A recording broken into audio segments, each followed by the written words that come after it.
Hello, sports fans. Welcome to Thunder Weekly. I'm Rick Heath. With me, Mark Rogers, and we are at Neighborhood Jam here in Norman, one of 5 neighborhood jams in Oklahoma. It's always a good place to come by, have some great breakfast, brunch, lunch, all that here at Neighborhood Jam. Oh, the food here is tremendous. It's very popular, of course, and so everything on the menu is great. Well, all I've got to say is on the weekends, you better get in line because there's worth it, though. Hey, as my daughter goes, she gets in line online. Yes. So, and it helps out a bunch. We came last Saturday, cut a 25-minute wait down to 5. That's so beautiful. That's great. So I love the Okie Benny. I love the bourbon pancakes. They're unbelievable. Oh, yeah. You know, that's my jam, okay. That's all you got to do. That's my jam, okay, for Neighborhood Jams with 5 locations. The Thunder season's winding down, Mark. What does Sam Presti want to see here in these last 20-something games? I think he wants to see just more development. Josh Giddey had a couple of solid games with SGA out of the lineup. Giddey goes out of the lineup. SGA comes back and has some really good games. Poku had a really good game against Sacramento at home. I'm still not big on his development. Trey Mann is another guy that I think that we're seeing some positive signs out of. So, hey, it's just finish out the season strong, get some more experience for the guys. And I think that's the kind of the whole thing right now is Mark Daigneault is looking at players. He wants to give them minutes, to see if they fit in the future plans. Right now, they're sitting a lot of guys. Yeah, and I think that's strategic. And I think you're seeing the guys that have the development potential are the ones that are getting the playing time right now. It's the guys that we know what we know about Kenrich Williams. We know what we know about Ty Jerome and some of those players. And so I would think their playing time might diminish a little bit in favor of some of the others. Well, and right now that's kind of all, a catch-all because it's a world team, and we'll talk about that more. But we are at Neighborhood Jams on Main Street in Norman, one of 5 neighborhood jams in the state. There are 3 in Oklahoma City, 1 in Edmond, and 1 soon to be in Tulsa. Neighborhood Jams, that's my jam, okay, to get online and order food. That's my jam, okay. We'll be right back after this. EDS Paintless Dent Repair is your one-stop shop for auto body repair. Whether it be from hail damage, dents, scratches, or even glass replacement and repair, we can accommodate all your needs. Locally owned and operated since 2005, EDS Paintless Dent Repair is here for you. Give us a call at 405-476-1763 or go to edspaintlessdentrepair.com. Okay, sports fans, we do the Thunder Weekly each week, but there's a lot of things I like to support that are Oklahoma products. I like to go around and do shows from Oklahoma businesses, but one of the businesses I want to talk about is Prairie Wolf Distillery, now Wander Folk Spirits. Wander Folk Spirits distilled out of Guthrie, Oklahoma.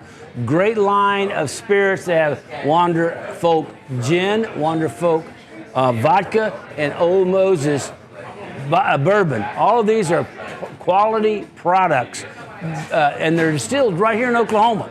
So if you come to like Cohiba Lounge, ask for a Wander Folk Gin and Tonic, or ask for a Wander Folk Vodka and Tonic, or a club special. It's getting where you can get that now. It's getting warmer.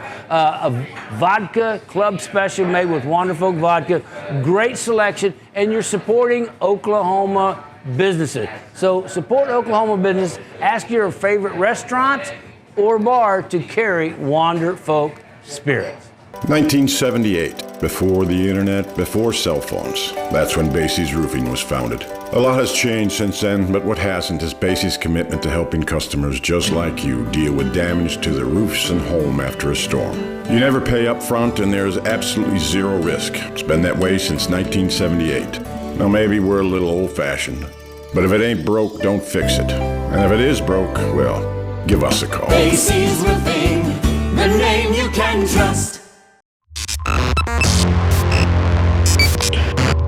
And welcome back, Thunder Weekly. Rick Heath, Mark Rogers from Neighborhood Jam, one of 5 neighborhood jams statewide. Mark, we were talking about, what does Sam Presti want to see?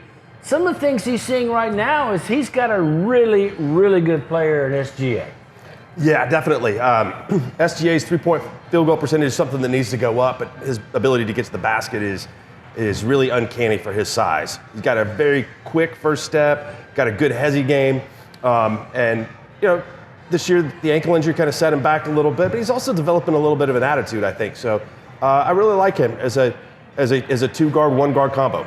Well, and what he's doing, he's demonstrating that his style of play is essential for what the Thunder want to move forward. Now, there were some people when he was out with Josh Giddey, talking about, well, do they really need SGA? Yes, they really need SGA. Well, I think so. I think he's a valuable piece. I mean, roster construction is going to be important going forward. The Thunder have a lot of assets to trade. And the good news is he's valuable, of course. I mean, it'd be great to see him develop here in Oklahoma City, but if the right offer came along, I think they'd be willing to look at it. The one good thing for Oklahoma City is they've already paid him, so he's under contract for a long period of time. And so, they at least control what they want to do with SGA. Yeah, and that's the thing about it. And he's demonstrating that, the thought process is Giddey have the ball in his hands more than SGA. SGA goes, not my plan A. Yes, well, I mean, look, everybody wants to be a ball-dominant player. SGA isn't a ball-dominant player like LeBron would be or like Russell Westbrook would have been in the past. And Giddey, his strength is passing. He's an elite passer. He can really find guys where that's not SGA's strength. So I think he's going to have to learn how to play off the ball a little bit more. They can stagger minutes between those two guys. I don't think it'll develop into necessarily an ego situation so far. Giddey's second or third in the Rookie of the Year voting, which I think is pretty impressive. But that's a really, Thunder fans don't have a lot of pressure, a lot of things to worry about right now because, not really trying to win.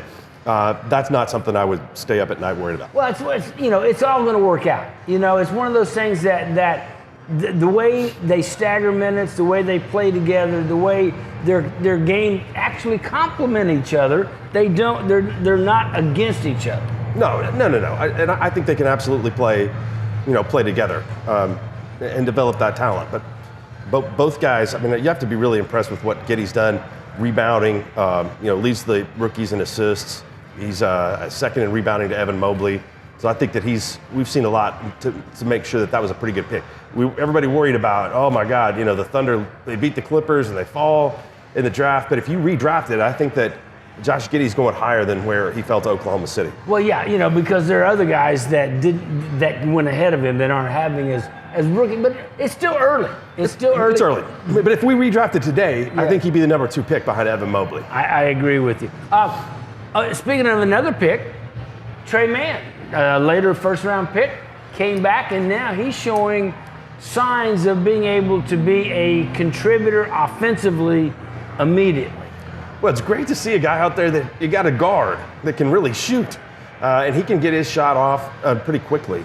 So that capability, I think, is big going forward for the Thunder because I don't think they have that guy that can get his own three-point shot. Mike Muscala, a great spot-up shooter, but he's by far the biggest outside threat Oklahoma City has. Yeah, and Trey Mann, he's got that step-back three that's just killer. He's also crafty around the basket. He's learning from SGA on how to get to the basket. So he's developing that offensive game that, as you said, the Thunder have not really had that offensive guy that can say, all right, let's clear out, go get us a bucket. Right, and again, his shooting ability. There's just not that many players in the Thunder that you feel confident they're going to knock out on the outside shot. Well, and he can hit the three, whereas, SGA can go get you a bucket going to the basket. Yeah. Anytime. All right, we know that. But he's not the outside shooter. He's barely at 30% outside shooting.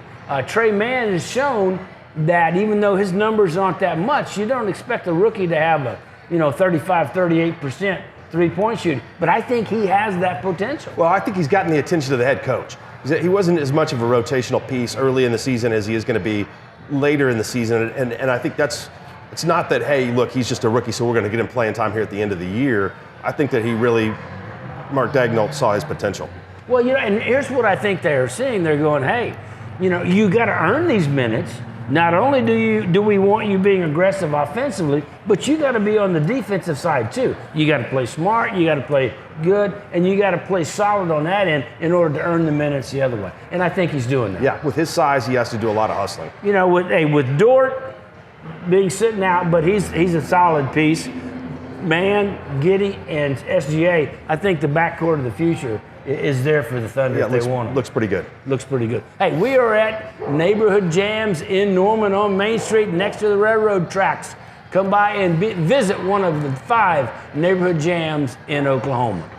EDS Paintless Dent Repair is your one-stop shop for auto body repair.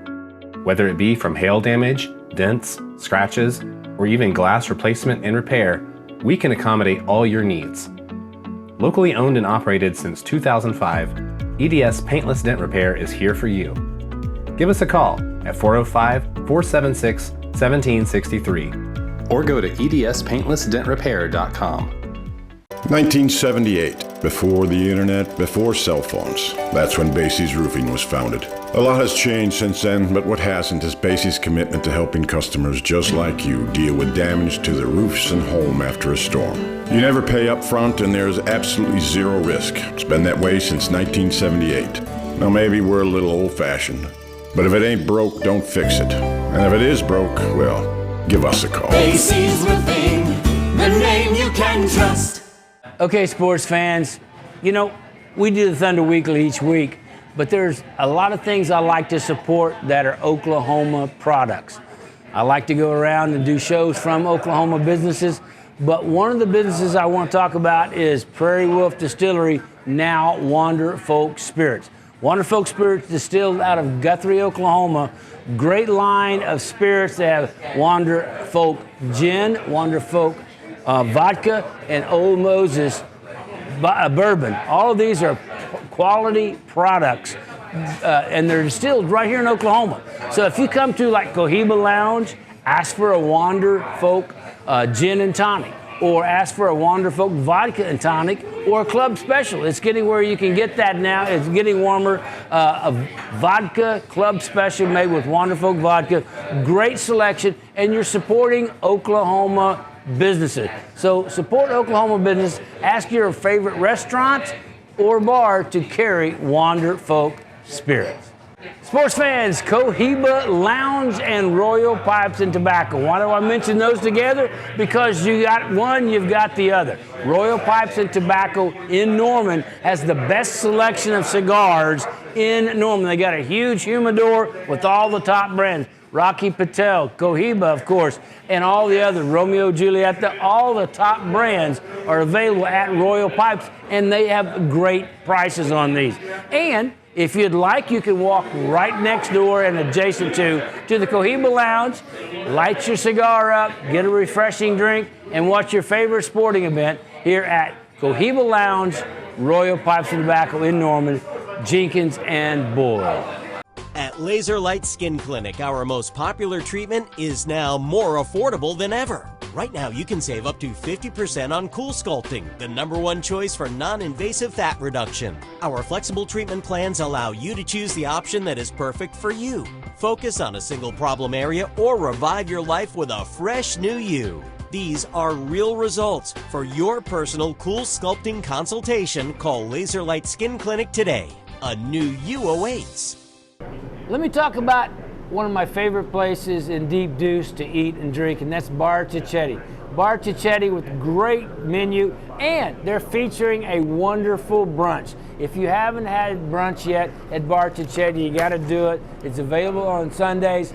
Wonderful new menu for brunch, and it is inventive and creative, and it changes every week. So if you're looking for a great place for a brunch, Bar Cicchetti on Northeast 2nd in Deep Deuce, great place to go for brunch. And during the week, they have great dinner specials as well as drink specials every day at Bar Cicchetti, Northeast 2nd Street in Deep Deuce. Also, they have the biggest big screen in Oklahoma City to watch your favorite sporting events. So if you're looking for food, drinks, and sports, go to Bar Cicchetti, Northeast 2nd Street in Deep Deuce.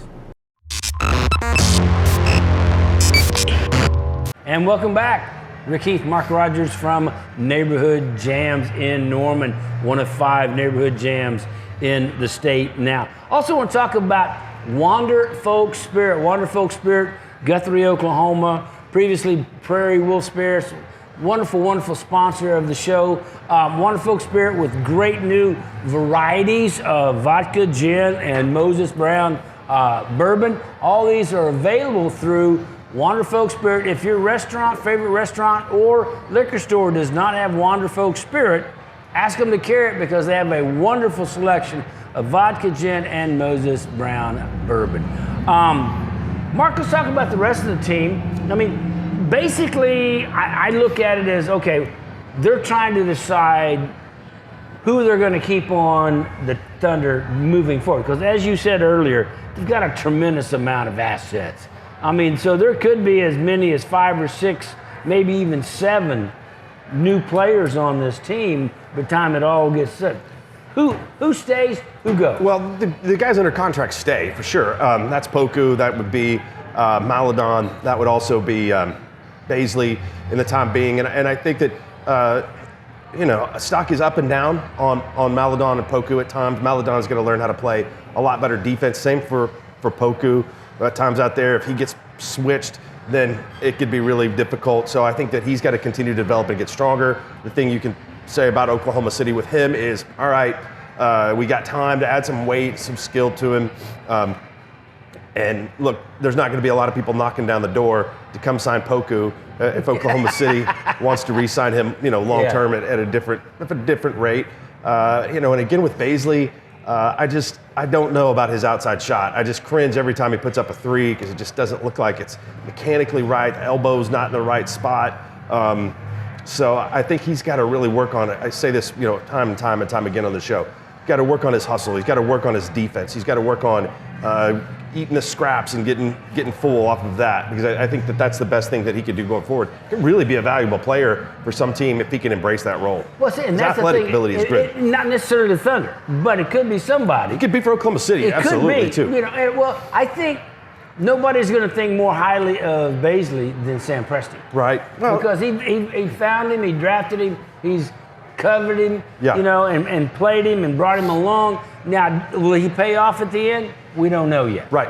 I don't think it's as a starter. I really don't. I think it's an off-the-bench guy. He's been much better off the bench for whatever reason. Mentally, I think he's gotten that process. But mentally, he needs to get in that space of mind where, hey, look, I'm a really hard-working guy that goes and gets rebounds and plays defense, rather than I'm a guy that's going to come out here and knock down 8 threes in a game. And I think right now, realistically, and I'm as big a fan as anybody out there, but I think realistically, they may have only 2, maybe 3 starters of an overall good team on the team right now, and that's SGA, Giddey, and Dort.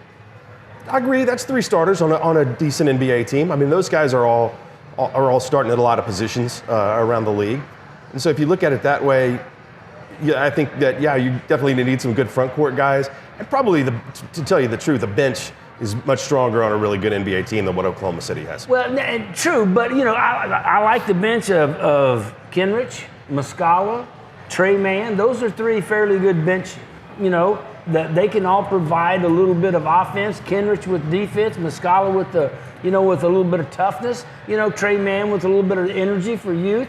So, those are 6 guys that I think fit in. If we had Bazley, that's 7. So those are the guys that I think, should be considered moving forward. I like Isaiah Roby. I think he's a piece, so that's 8. You're looking at those like that. The other guys, Maladon, Poku, I mean, they'll keep them, but I think they're just fringe players. Right. Oh, but they're young, but they have time to develop. I mean, they have to get a lot better. And I think when they drafted both of those players, that's what they were looking for. Is a lot of improvement. They were both young. I mean, 19 years old. I mean, you don't realize how young that is in the overall scheme of things until you've got. Tell Maladon to be a good guard in the Big 12. Yeah. Regardless of how much defense he plays. So you got to factor that in, and then again understand what 24 is still a really good player in the NBA. Davion Mitchell is 24 when he got drafted this year by the Sacramento Kings. So that's on down the road for those players, but there's work to do. There is work to do, and Sam Presti is one of the hardest working GMs around, and we'll leave that up to him. Hey, we are at Neighborhood Jams in Norman. If you're looking for a great place for brunch, Sunday brunch, Saturday brunch, you can't beat it here at Neighborhood Jams. We got great food, great lunch, great brunch at Neighborhood Jams. 5 locations in the state. And welcome back, Neighborhood Jams. Rick Heath, Mark Rogers here in Norman. Mark, let's talk about the rest of the NBA. The trade deadline came and it left some groundbreaking trades out there. It did. Love what I've seen so far from Philly. I think James Harden works really well with Joel Embiid, and he's showing that he's motivated now.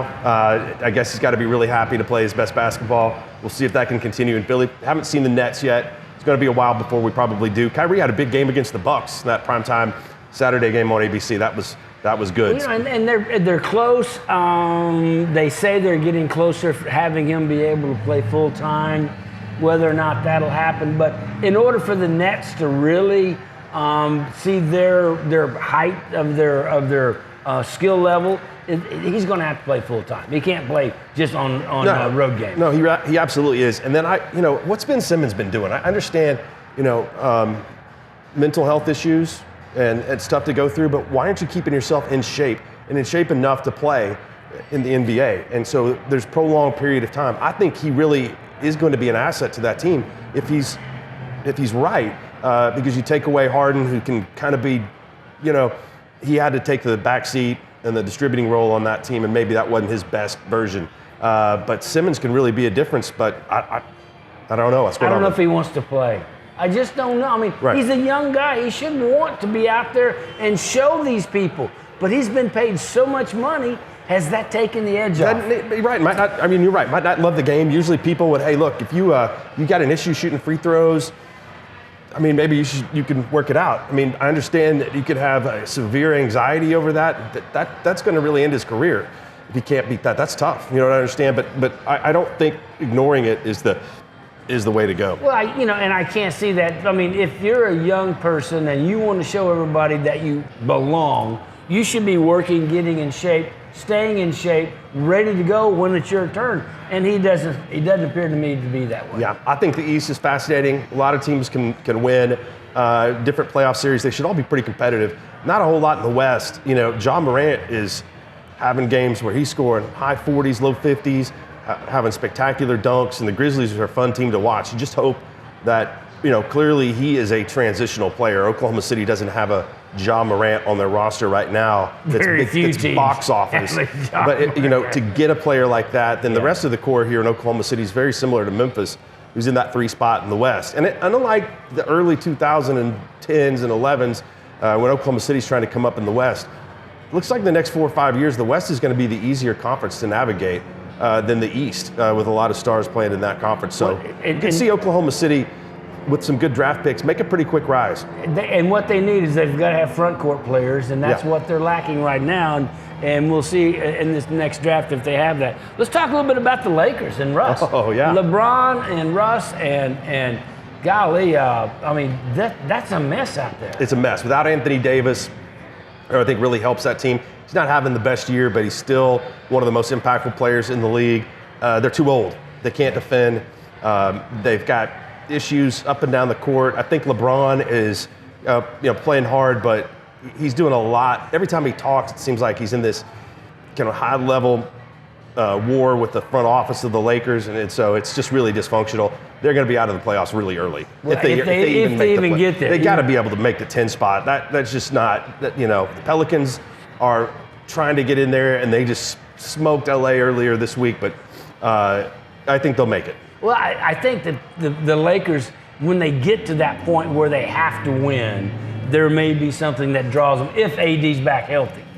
That's probably correct. I just think that they may be able to muster up enough to win a game here or there like that, but they're just watch them. It's terrible. They're not going to do it. 2 things. CP3 out until the playoffs, perhaps, for the Suns? Yeah, I think he's still going to try hard. I think that his presence is worn off on the culture there. Monty Williams is a head coach. I don't think they'll fall past the Warriors. I think they'll still be the number 1 seed in the West.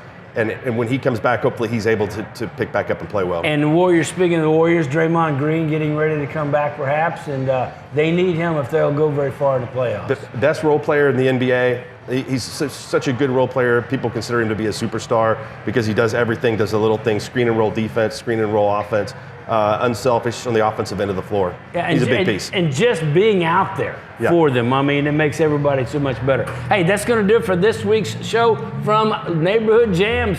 5 locations in the state now. 4 in Oklahoma City, 3 in Oklahoma City, 1 in Nebud. That's going to do it for Mark Rogers. I'm Rick Heath. We'll see you next time on Thunder Weekly.